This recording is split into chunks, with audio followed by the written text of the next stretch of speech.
Well, good. I already hit record. But that's none of my business. A little coffee break for me. That's right. Taking a little coffee break from some work. That's what I'm talking about. How we doing? Yeah, So I was going to say, they make you work? Yeah. Happy New Year, bro. I know. Happy New Year.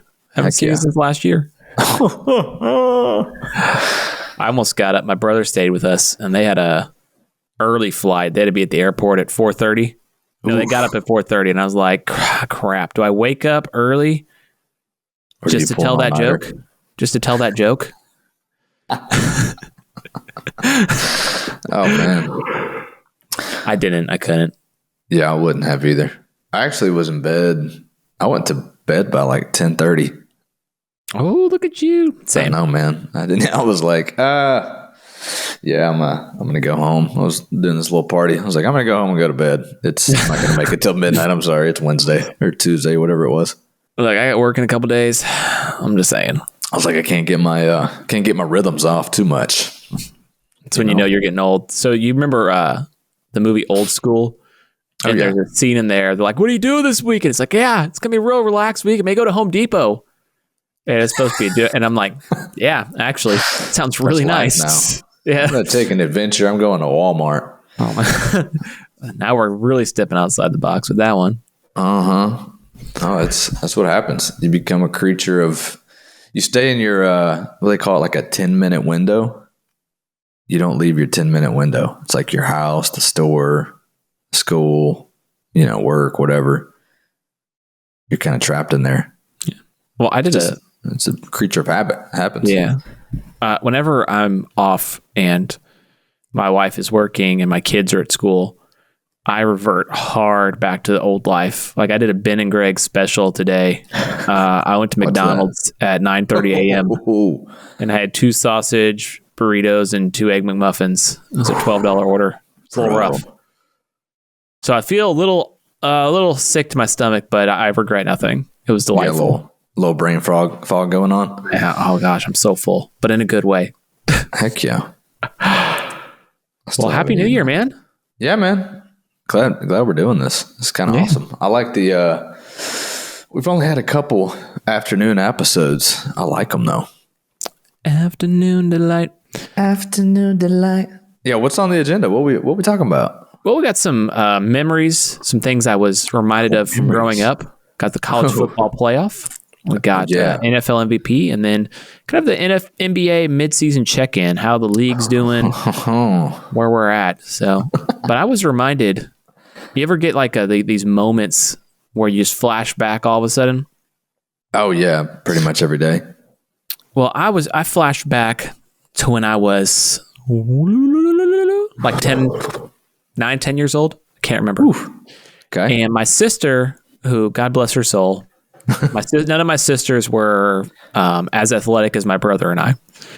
So this is one of my favorite people in the world. So I'm not dissing her. These are just facts. So like whenever they would say like, all right, who needs a sub? She'd be like, and my mom be like, you've been out there for 4 minutes. Put your hand down. Like, do not sub her. Do not sub her. Keep her out there sweating. Oh my gosh. But they would have soccer practice. And I was like, I'm bored. Yeah, I'll go. So I go soccer practice and I bring a football with me just to, just mess around. Well, there's this whole big group of kids there. All of a sudden, if you have a football, it's just kind of like... Yeah, people congregate around that. Yeah. And we're all like 100%. The same age. Right. And so me and this one kid are like, hey, let's get a game together. And so we play, and it was a blast. Well, we end up like, you out here next Tuesday night? Yeah, I got you. We end up playing every Tuesday night, and whenever they would practice, we'd be out there every week with the football. And it was me and this one kid. I can't remember his name to save my life. It's been almost 30 years at this point. But that was like one of my best friends I ever had. Yeah. I don't even know his name. We played pickup every Tuesday night for like 10 weeks straight. And it got dirty and it got physical and the cheating and all this, just how it always is. And I'd be out there like Barry Sanders shaking people and dropping dimes. You know how it is. Oh, yeah. And then one Tuesday I go out there. My oldest brother dropped my sister off, and then he's not there. I'm like,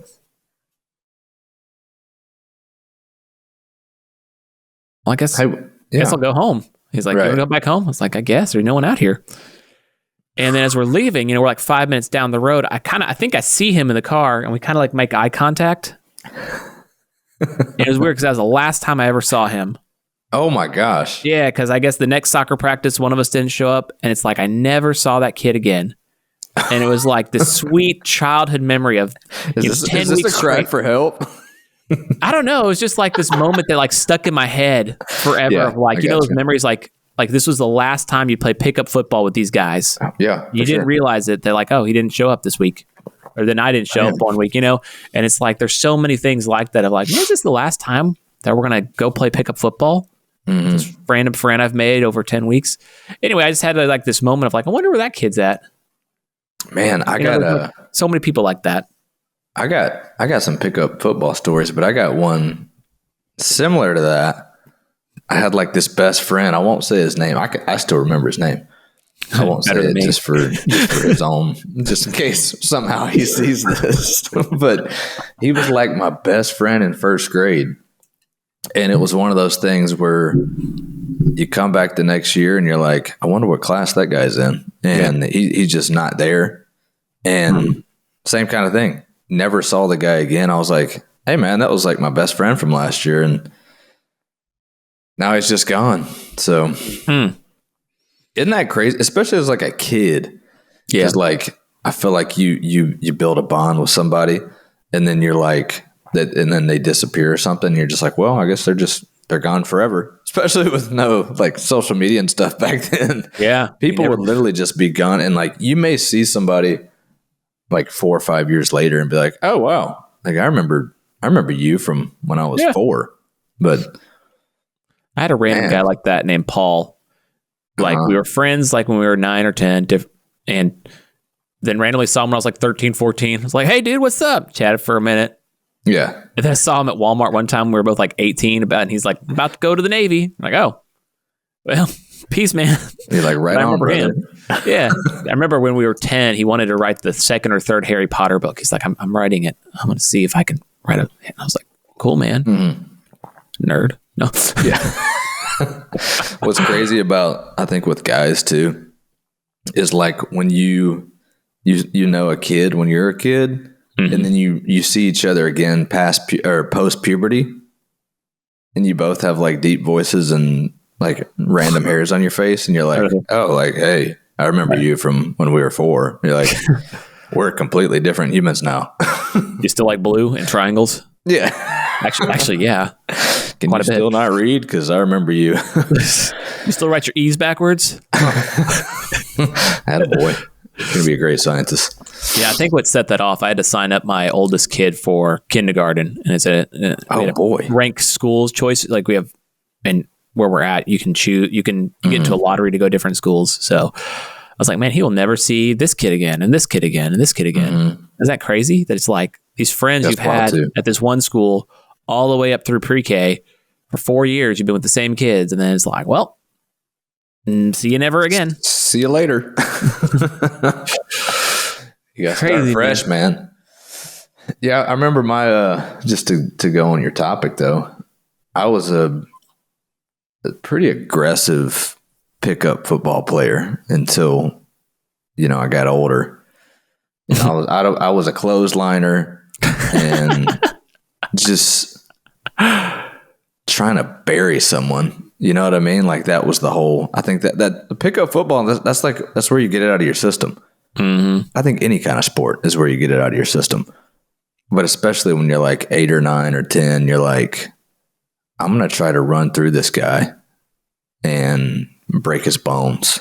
Well, especially if you're the youngest like you are, you didn't have any outlet for that. Right. And then a lot of times I'd be playing with my older siblings' friends. That was even funner because I was like, oh, I'm overcoming the age gap. I'm gonna bury to this guy who's 2 years older than me and let him know what's up. But yeah, man, that's fun times. Freaking, you never forget that stuff. You can you can smell the grass still. You know what I mean? I can feel the dirt because it was drought that year. I can still feel like we would avoid all the big, like huge cracks, like in Texas in the late 90s. Like lose your keys forever down those huge cracks in the ground. It was so dry that summer. So yeah, we had to make our field around these big pits. Like, all right, we get to that crack, that's out of bounds over there. Yeah, we don't. That's a big hole. Don't want to do that. You turn your ankle on one of those holes. Oh my gosh! Woo! We had a soccer game that had to be paused because the ref got his ankle just destroyed in one of those. He had to be helped off the field. Couldn't put any weight on it because those big cracks.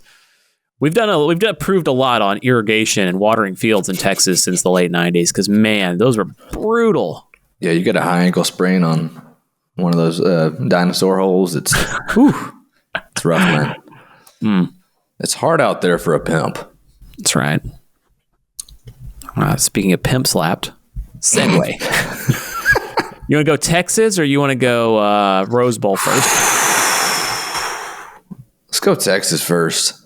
So they're still frauds. They're still frauds. They haven't played anyone yet.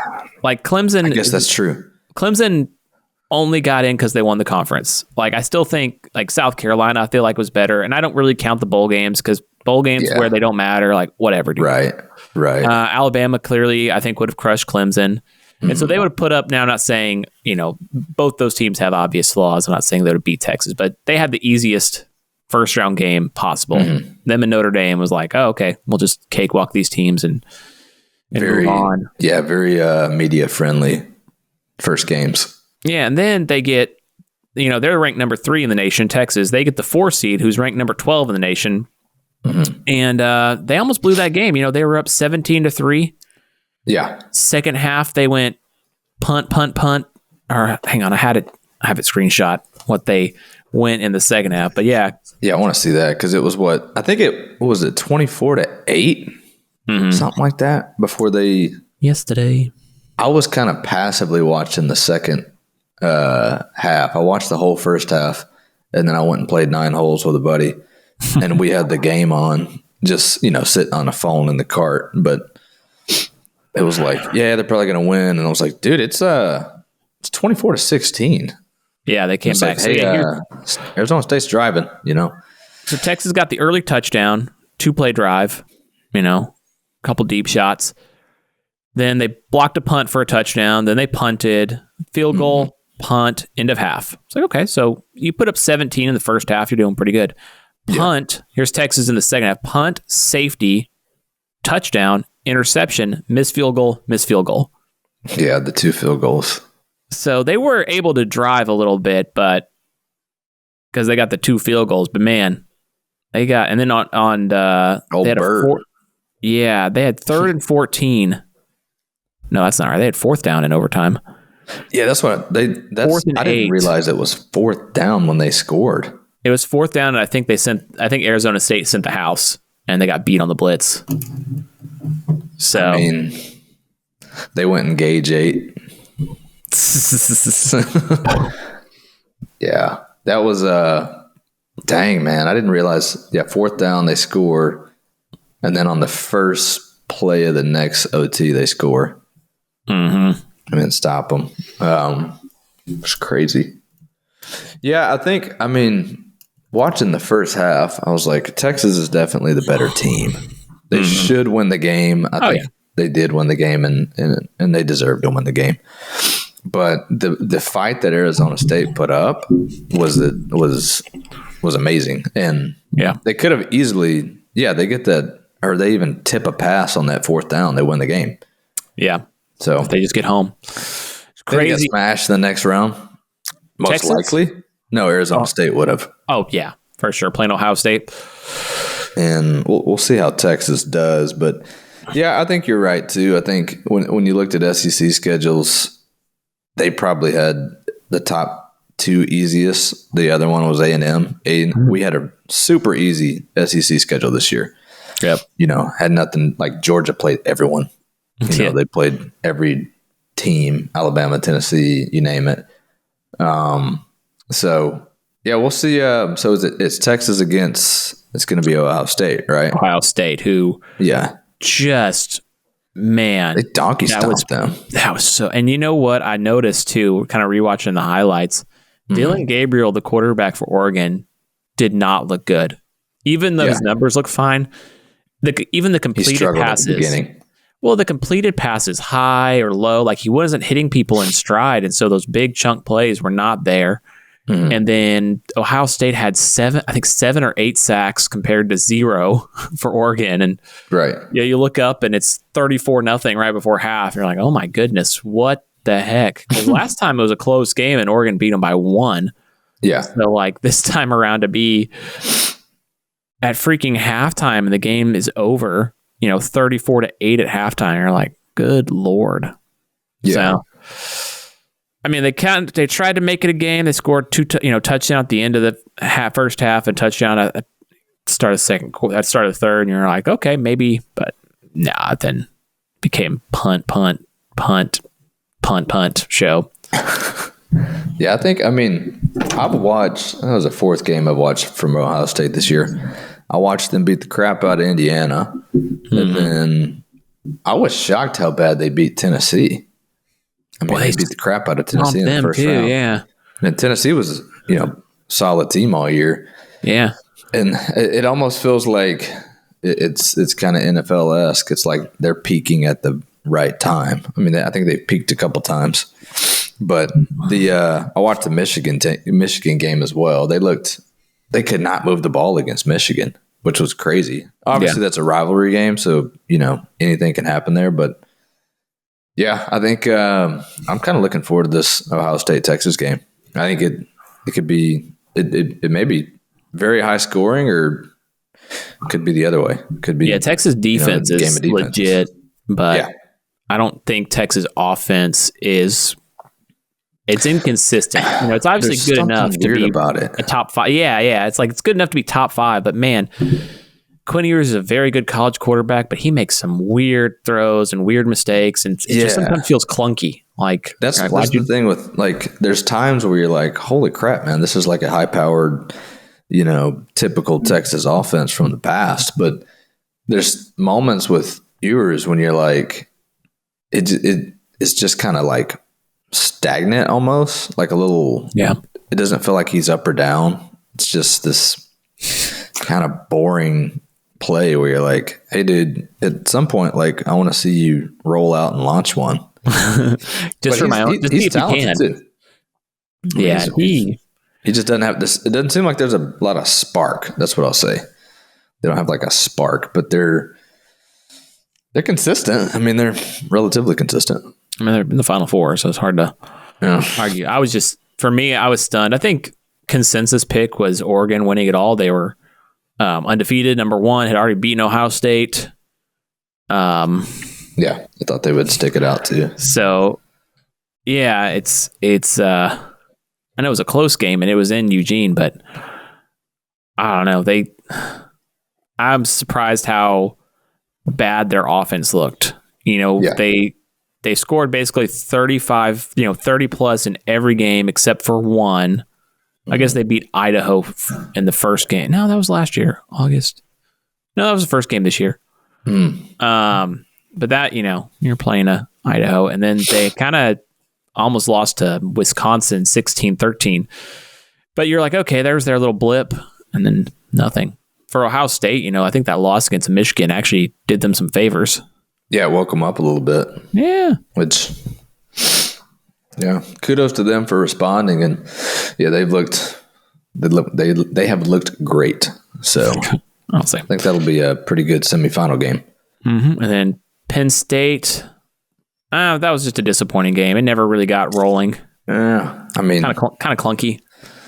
I think there was some people that were somewhat right about like Boise State and almost Arizona State to an extent. It's like, man, these teams, they don't belong here at this level. And Penn State just seemed like the more talented team. Their defense is great.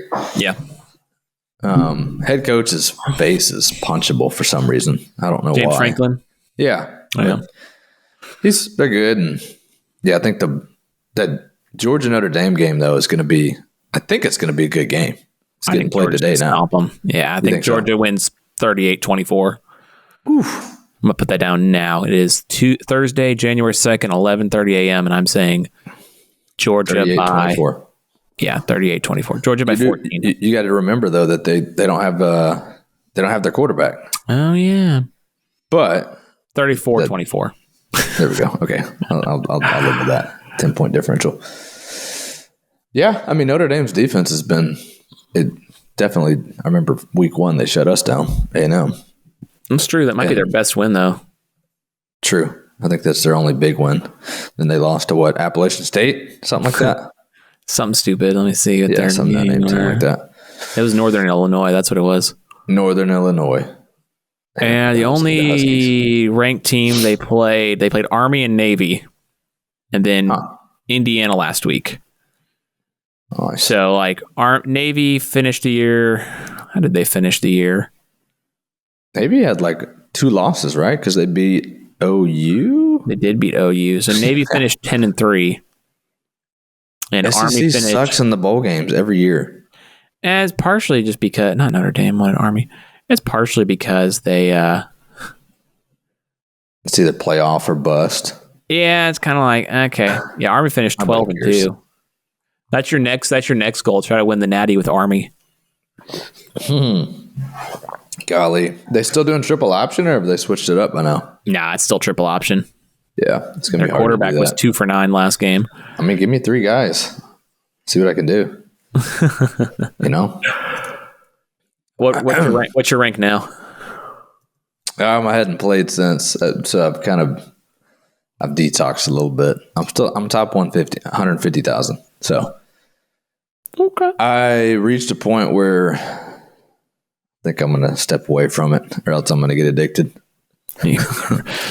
My name's Casey, and I stomp people on college football 25. Yeah. If I started counting it in my head, I was like, yeah, if I can play this many games per week for the next month, I can get into the top 1,000.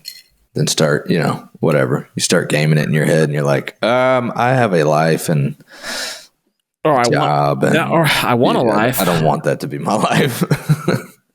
I don't know, but if it's fun, true. You got to balance that out. So we'll see. I'm giving it some time. Stepping away from the game for personal reasons. Please respect my privacy during this time. There you go. I mean, Jordan did it. LeBron did it. Why can't I?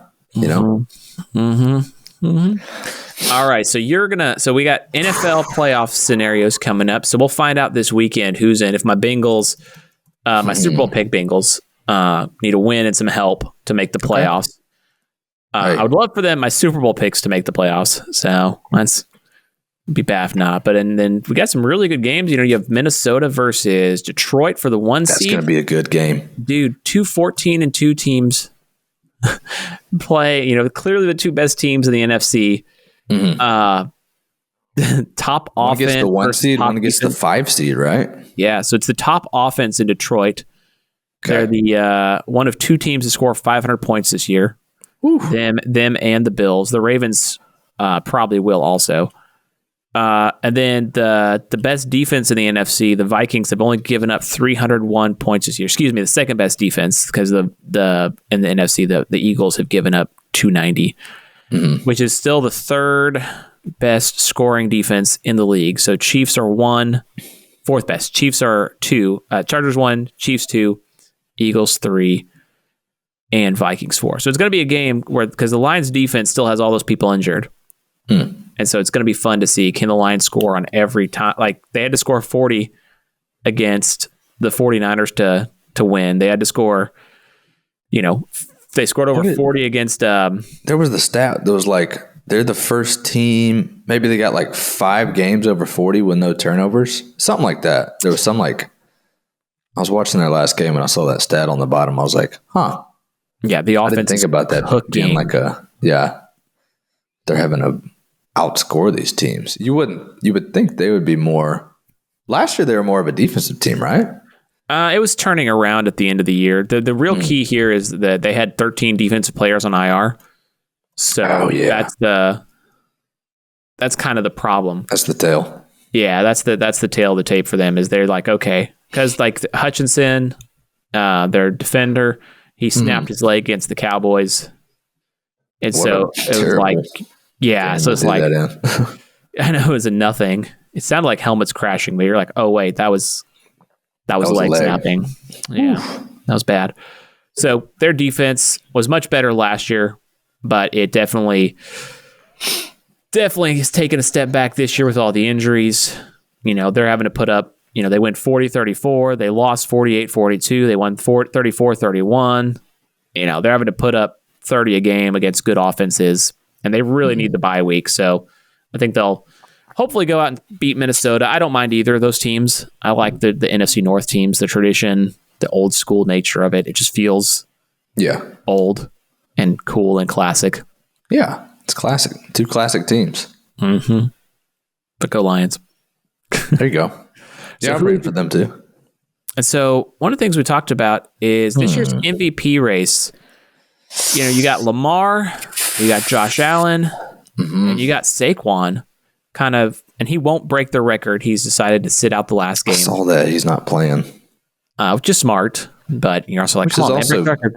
Which is also fair because it's a 16 game equivalent. Yeah. Now that we have 17 games a year, it's kind of like, Yeah, but Eric Dickerson broke O.J. Simpson's record, and O.J. did it in 14 games. Okay, that's fair. You got to roll with the game. Roll with the way that, and when eventually they go to 18 games, But yeah, it's been revitalized for the running back. So who is your MVP and why? Well, I'm gaming it in my head. I actually had 3 different people that I've gone back and forth with. So first and foremost, can we do this debate style where I take yours out, where I tell you why yours is wrong? Sure. So mine is, I'm going to go Josh Allen. Okay, so you're going to go Josh Allen. The reason I think Josh Allen is wrong is because I think there's 4 players in the race. Okay. There's Barkley. Okay. There's Lamar Jackson. Okay. There's Josh Allen. Mm-hmm. And fourth and foremost, there's Joe Burrow. Oh, yeah. Joe Burrow has the number 1 numbers in terms of quarterbacks. Passing number yards, touchdowns. Quarterbacks, is Lamar Jackson. Number 3 is Josh Allen. I think Burrow is, if they had the record, if they were 12-4 right now, going for 13-4, there's no reason he wouldn't be higher up in the conversation. Lamar it's almost to his detriment that he's done this before. Yeah. It's almost like the Joker thing in the NBA where it's like, all right, do we give him another one or do we give somebody else a chance? So I'm going to take him out, which leaves Burrow and Barkley. Barkley, the difference he's made on his team is at the beginning of the year, and you may have been in this camp, everyone was talking about Sirianni and Jalen Hurts not getting along. We think the Eagles are probably going to implode this year. Oh, yeah. And the whole face of the franchise has become Saquon Barkley. So he's not only made himself, he's put himself on the cover of the Eagles. He's also had a 2,000-yard rushing season in this NFL. So for me, I pick him. I take Barkley. Yeah, to kind of add to that. So last year at the end of the year, the Eagles lost 5 of 6. And correct. And really 6 of 7. They were trending downward. They trended downward hard. They beat the Bills in overtime. They got stomped by the 49ers, got stomped by the Cowboys, ended up losing bad to the Giants and the Eagle. And you're just like, what is going on? And then they lost pretty badly, 32-9 against Tampa Bay in the first round. So they ended up, having a good record, but they started they started like 10-1. Right. 11-1. And those games were close, but it was like, hey, Super Bowl season, we lose the Super Bowl, we're 10-1, and then, they start trending downward. Even the first 2 or 3 games this year, you're like, I think they're going to fire their coach. Yep. But I think Barkley kind of polished it, and we didn't have to listen to the reason for them having a bad year was because the Kelsey brother. Yeah, particularly. So what I particularly liked is how teams respond after the bye. So they started the year 2-2. Excuse me. They beat the Packers in a weird one in Brazil. They lost by 1 to the Falcons. They beat the Saints 15-12. And then they lost to Tampa Bay again, just like they did in the playoffs. And then after the bye, they've won every game but one. So post-bye, right now they're 13-3. Yeah, they lost to Washington, right? So they're 11-1 after the bye. And they lost to Washington in a game they should have won, but Jalen Hurts was out. So it's even kind of hard to put that on them when your quarterback's out, even though Barkley went for 150 that game. But yeah, I mean, I think the focal point of the offense being Barkley, which I think kind of is to the detriment of Lamar this year, is adding Derrick Henry. Because if you look at, NFL leading rushers, obviously, obviously Barkley's number 1, but number 2 is Saquon. Or sorry, I just said Saquon. What am I doing? Number 2 is Derrick Henry at 1,783 yards, 1,800 yards. Right. And so now that opens the offense up significantly for Lamar. To continue to do what he's done, which is kind of why I have Josh Allen as MVP. Because you look at the weapons. So you look at Saquon Barkley. Who's in that offense? You have A.J. Brown. You'd say Pro Bowl receiver. Maybe not best, but A.J. Brown, Devonta Smith, 2 really good receivers. Jalen Hurts has led a team to the Super Bowl. Not won it, but to the Super Bowl, even though he hasn't played great the last year and a half. But that team's got a lot of talent. You get, Lamar Jackson. You have Derrick Henry right there, who's playing lights out this year. Dave Flowers, pretty good. Borderline Pro Bowl, pretty good. Yeah. He never had I don't know if he's ever had an elite receiver, but he never really needed one either because he runs so much. Who's the third one? Oh, Joe Burrow has probably the best 1-2 combination receivers in the league, and his defense is horrible. So he's got to put up 40 a game just to keep up. So it's not. I'm not saying he's not saying. I'm not saying he's padding his stats because he has to. He has to. Yeah, and his kickers keep missing. Seriously, unbelievable. And so that brings me back to Josh Allen, who they got rid of Steph Diggs. Khalil Shakir is pretty good. He's their best receiver. Amari Cooper has been okay since the trade. NFL is the hardest one. Like, it's not the NBA where you can just come in, get your shots, and you're fine. Like, you got to know the whole offense. And Keon Coleman's a rookie. James Cook's pretty good at a running back, but they only give him 10, 15 touches a game. He is the offense. So that's where, kind of like Lamar last year, I like Josh Allen as the MVP because he is the offense. He's the goal line back. He's the offense, and he is cooking this year. I mean, they're plus 23 in turnovers. They're, if the daggone Chiefs hadn't won every single one-score game in the world, they would be the 1 seed. They have the second best offense in the league without all the big names. Their defense is pretty decent. I mean, it's mid-pack as far as points against, but and they curb stomped the Chiefs when they played them. So it was a brutal game. They dominated that game. That's one of those where the score was closer than the game. So that's why I like Allen for MVP. When you put it into perspective like that, I can start to agree with you more. I feel like he's also, just so I can be, what's the word? I feel like his vibe, he's given off a more, he's just relaxed. He seems a little bit more relaxed with his play. He's settled in a little bit. And he's playing more free. He's an incredible player, but I think any 4 of those guys would be, a good pick. He doesn't have one yet, right? No, I think he's lost to. I would toss it up between him and Barkley. It's probably going to be him 1, Lamar 2, Barkley 3.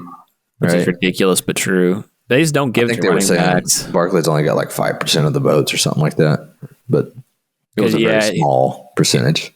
The last MVP that was not a quarterback was Adrian Peterson in 2012. And that was the year he came back from ACL injury and almost broke the rushing record. It went Lamar, Mahomes, back-to-back Aaron Rodgers in 21 and 20. Kind of funny that's crazy that was so long ago.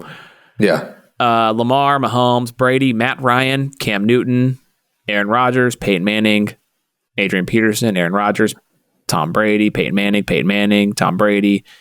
Yeah, so just it's so quarterback dominated. It has really since the year 2000. Before that, generally the best quarterback on the best team, right? Yep, roughly. Man, I was thinking about that. What year did Brady throw for 50 touchdowns? It was the year after Manning threw for 49. Yeah, it was 2007. That was the undefeated year. And then the next year, I think Manning went to Denver or something like that, or maybe a couple years after, and then they went just ham. Yeah. He had Wes Welker, all those guys. Yeah, Josh Allen. That's my pick. I could deal with it. It feels like it's his turn. Like, I know it's not the way it's supposed to be, but it feels like I think there's some I think that's fair, because if you've the whole turn thing, I think about that like, I wish Joel Embiid, I don't think he had his turn, but he did get his turn.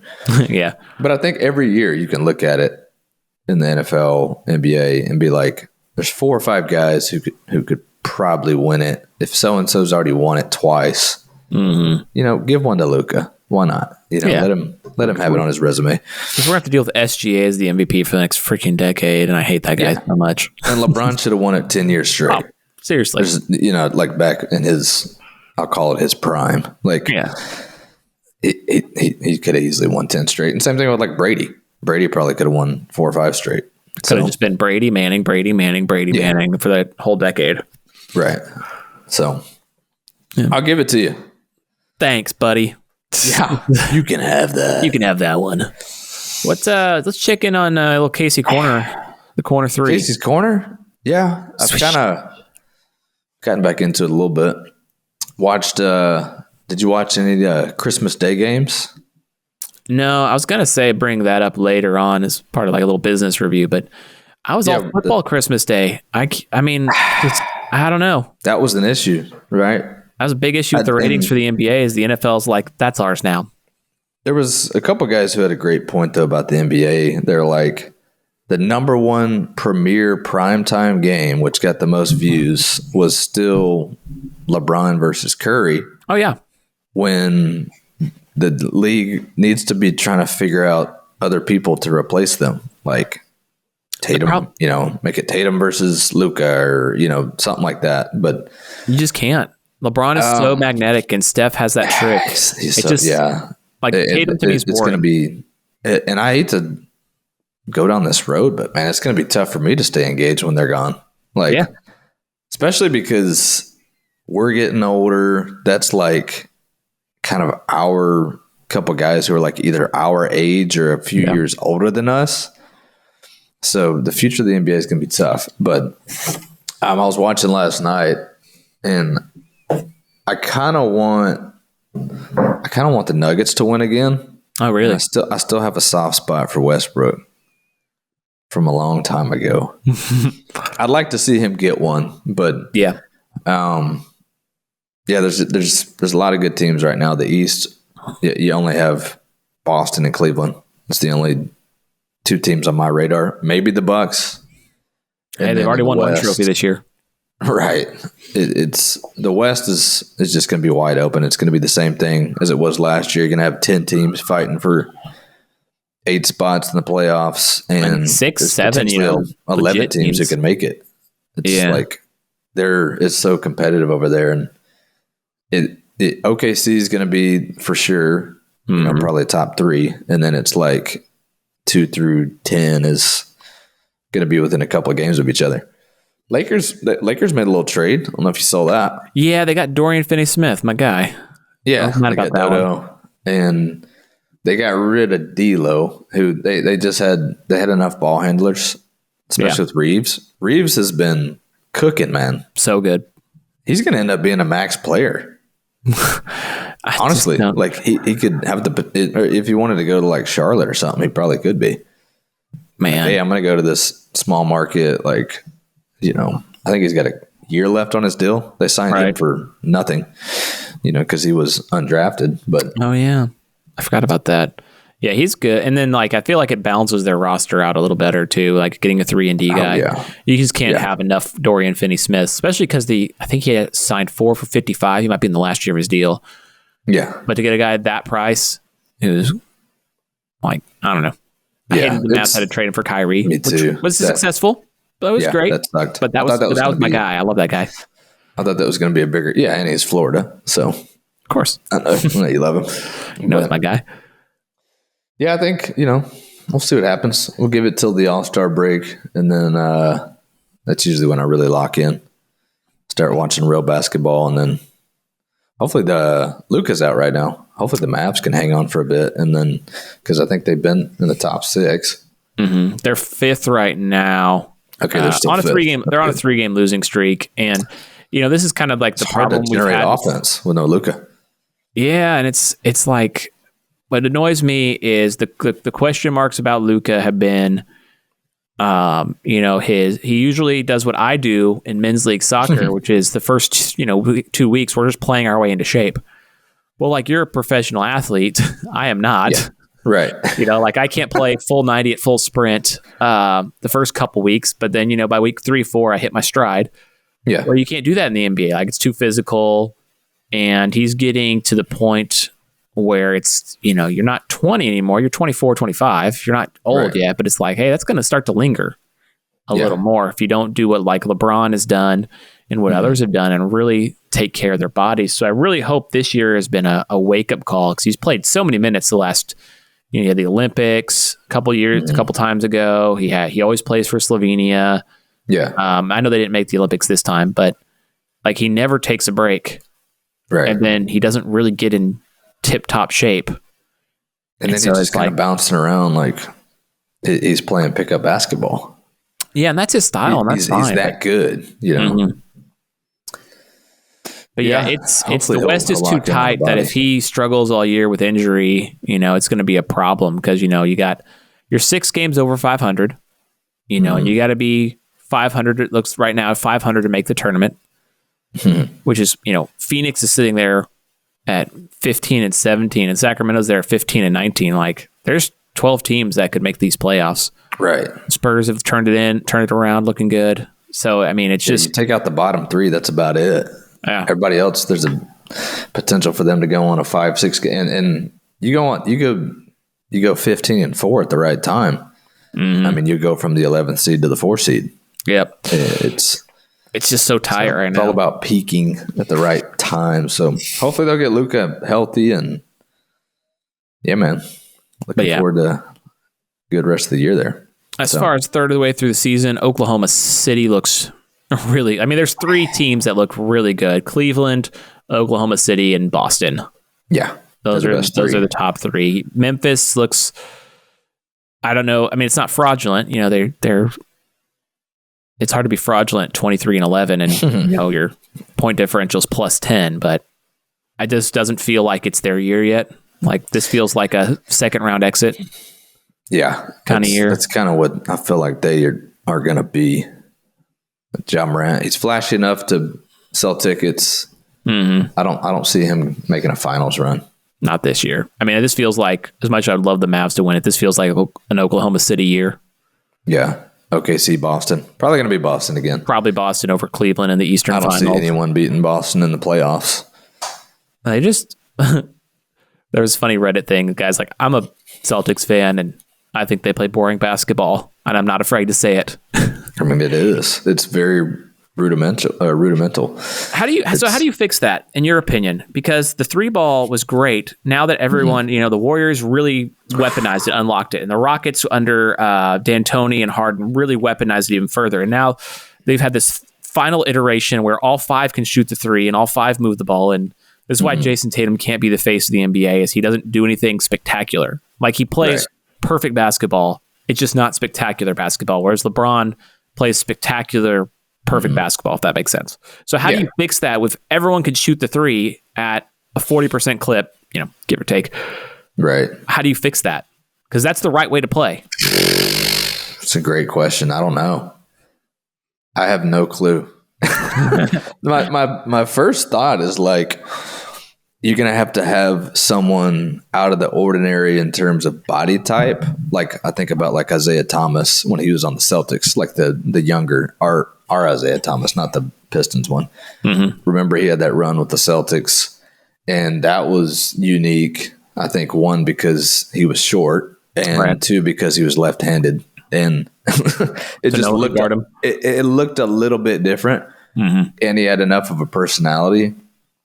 I think the next guy up could be Ant, because I guess he worked all summer on catch and shoot threes, so everybody's going to be shooting threes. He's got a little bit of that pizzazz in terms of he can still fly to the rim and dunk on somebody. Yeah, but and has the personality to go with that, the charisma, I guess.